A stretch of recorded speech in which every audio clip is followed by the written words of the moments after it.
I'd like to preface this by saying that I live a pretty quote-unquote straight-edge lifestyle.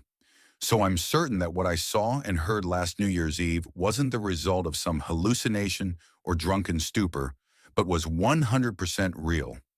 I live on the outskirts of your stereotypical small southern town, so a few of my friends live out further into the boondocks that are only accessible by those dark country back roads. One of my friends, Darren, lives with his family in one of the richer neighborhoods in the area that can only be reached by these back roads. Every year, his family throws a party at their house on New Year's Eve where all the family's friends are invited, myself included. It's a pretty fun occasion, so I'm always excited when I get the formal invitation from Darren's parents in the mail. Seeing as the weather in the South can be pretty weird when it comes to winter, it didn't get really cold until a few days before New Year's Eve. I could remember the newly frigid air paired with a bumpy, unkempt country road made for an uncomfortable ride to the house. Usually I don't drive with my brights on since I hate how other drivers always blind me with theirs. But the sheer darkness of the windy, narrow road needed a necessity this time anyways. The narrow road was surrounded on both sides by dense tree line, so even with my brights on, it was hard to see exactly where all the twists and turns were ahead. Notably, there aren't any other houses between the turnoff to the road in Darren's neighborhood, except for a lone shack that seemed like it had been abandoned for years, though I could sometimes see lights on inside whenever I passed this way. A few minutes into the drive on a particularly straight section of the road, my lights illuminated something ahead amongst the trees, something white against the darkness. As I neared, I could see it was the shape of a person standing all alone on the side of the road. They weren't moving or hiding, just standing completely still with their back to the trees. It was a woman evidently wearing a white dress or gown of some sort, not at all appropriate for the cold. I didn't turn my brights off out of caution, so I couldn't really make out any specific details in the reflective glare of the white dress. As I passed her, I was thanking my lucky stars that she didn't step out in the middle of the road, causing me to stop. But then I started to wonder if maybe I should have stopped to see if she needed some help. Perhaps she was another guest trying to get to Darren's party, but it wasn't until I looked back in my mirror to see in the red glare of my rear lights that the woman had turned her body to follow me, still frozen in that one spot. It was definitely creepy, and in that moment, I was glad I'm not the greatest example of a good Samaritan. No way was that a fellow party guest. I arrived at the party without any further incident around 8 p.m., parking in the gravel circle amongst the dozen or so other cars outside Darren's house, which was situated in a large clearing in the surrounding forest, just like all the other spaced houses in the neighborhood. The festivities went on until we had watched both the ball drop in New York as well as our own time zone's clock striking 12th, after which everyone slowly started to clear out. I stayed behind a bit to help clean up, as I usually did since I was one of the closer friends of Darren's family, and by the time I myself left, my car was the only one left at the front of the house. When I got in and started it up, I got a low tire pressure light. My car is an older model, so it didn't give me exact details as to which tire was low or how many had the issue. Before I freaked out, I remembered that this sort of thing always happens with my tires when the weather first turned cold after a long warm period. I figured I'd be able to make it home okay, but before I drove off, I remembered that woman I had seen on my way there. Was she still out there somewhere? Had anyone else come across her? There was another way in the opposite direction I could use to get home to avoid that road, but it would add another 20 minutes or so to my commute, which I didn't want to do so late at night and with possible drunk drivers out and about. I figured I'd just suck it up and just go back the way I came. I really wish I didn't.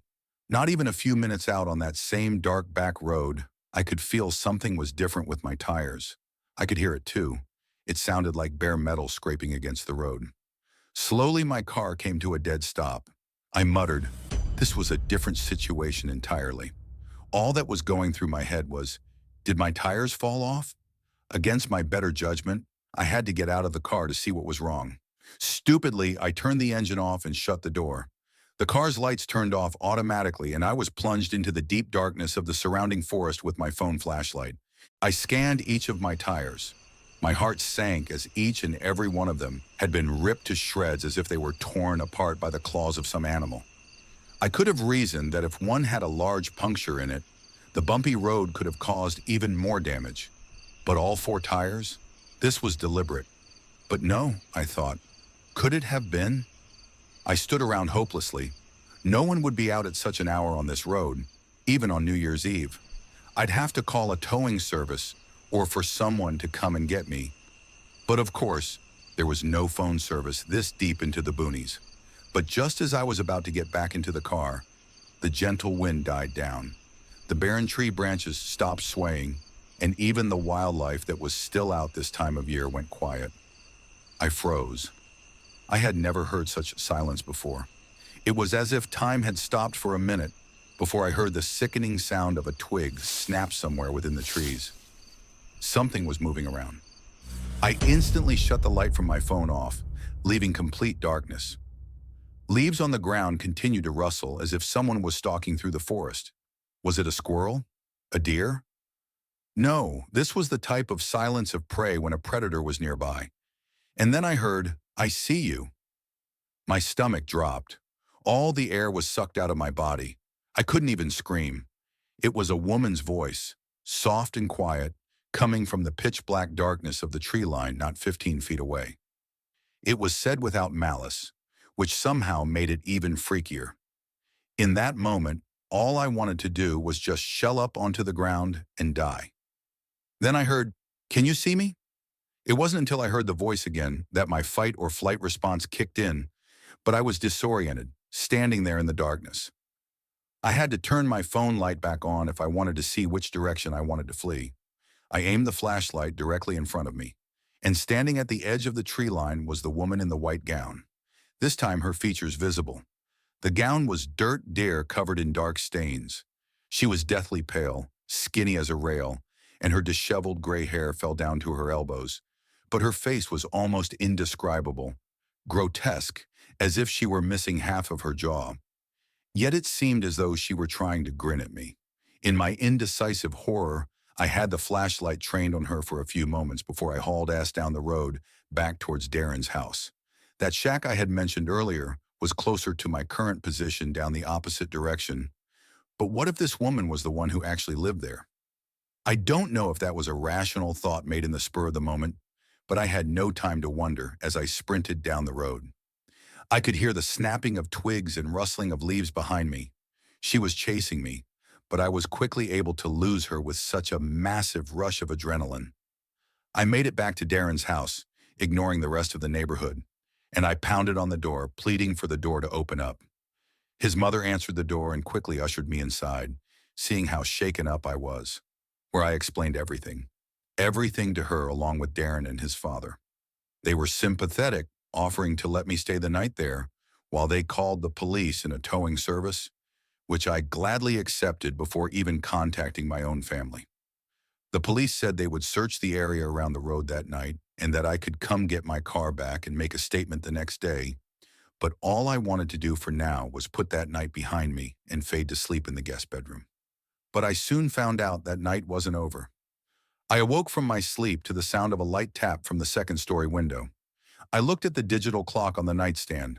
I remember the time exactly, 3:14 a.m. Of course, none of the windows in the room had blinds. I didn't dare look out until I heard the muffled voice from outside, the same voice saying, "I see you." The woman was still out there. She had chased me all the way here, and now she was throwing rocks to get my attention. If I wasn't going to look out the window before, I definitely wasn't going to now. I wasn't going to leave my spot in that bed or fall asleep until morning when the sun rose and Darren's family woke up. The woman was gone, thankfully. I told them what else happened, and we all looked outside together before the police showed up in the yard. About where I had heard the voice coming from, Darren's father found a large rusty knife that didn't belong to the family, presumably what the woman had used when slashing my tires. But that also meant she had followed my car there to the party at the beginning of the night and specifically targeted me when everyone else was inside during the festivities. Darren's parents called and asked the other party guests if they had seen anything suspicious the night before, and one of their friends said they had seen someone in a white dress walking around outside from the window, but thought nothing of it, seeing as how people were coming and going all night. When I gave the police my statement, I told them to check around that shack on the road here, as I had a hunch that woman had something to do with it. They eventually did and updated me that they found no one living there. but there was dead, gutted wildlife sprawled all around the surrounding woods. That woman I saw was never found, which of course raises a bunch of questions. The scariest ones to me, though, are how she was able to track me down so quickly once I left the party. And if she was missing so much of her face, how was she able to pronounce those words so clearly? Despite what happens, I'll still be going to Darren's house for New Year's Eve again this year. But this time I'll make sure to carpool and take the long way around. When I was 26, I took a trip to San Diego via plane. I stayed with my friend for a few days and booked a late flight back home. My flight landed at midnight.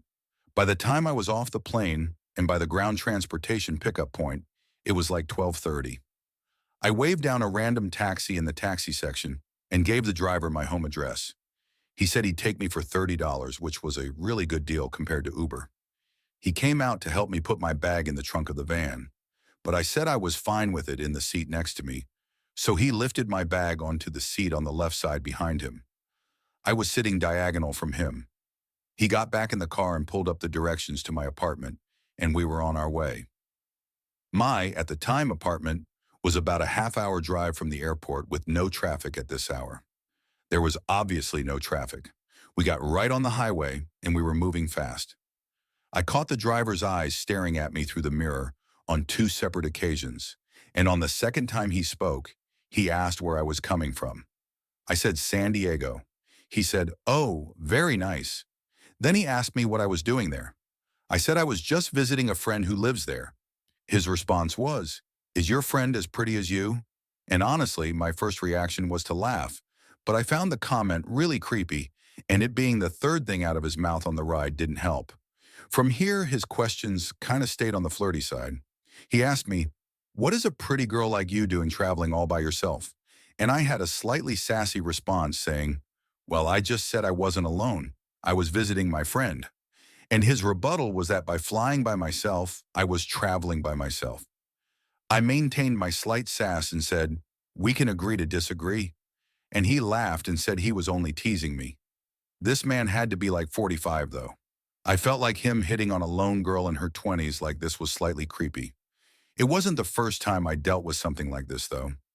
As we continued down the highway, I looked up as I saw the familiar overpass right by my exit. But as we passed it, he wasn't slowing down. I said, "This is my exit," as he was literally about to pass it, and we zoomed right by it. I repeated myself louder, saying, "That was my exit." He apologized and said he'd catch the next one. I tried to get a peek at his screen to see if he put the right address in, but it was angled so that I couldn't see it. The next exit was about a mile further. I started sitting up on the edge of my seat a bit now. When the next exit approached, I said loud and clear, "You need to get off here." And without acknowledging me, he turned on his blinker and merged off the exit. I noticed him glaring at me for a second in the mirror. I almost sensed a hint of annoyance in his face, but I guess that quickly changed when not even a minute later, he asked me if I had a boyfriend. I replied back instantly, "Yes, he lives with me." I noticed him look at me again, and I think he picked up on how quickly I answered that. He asked, "What's your boyfriend's name?"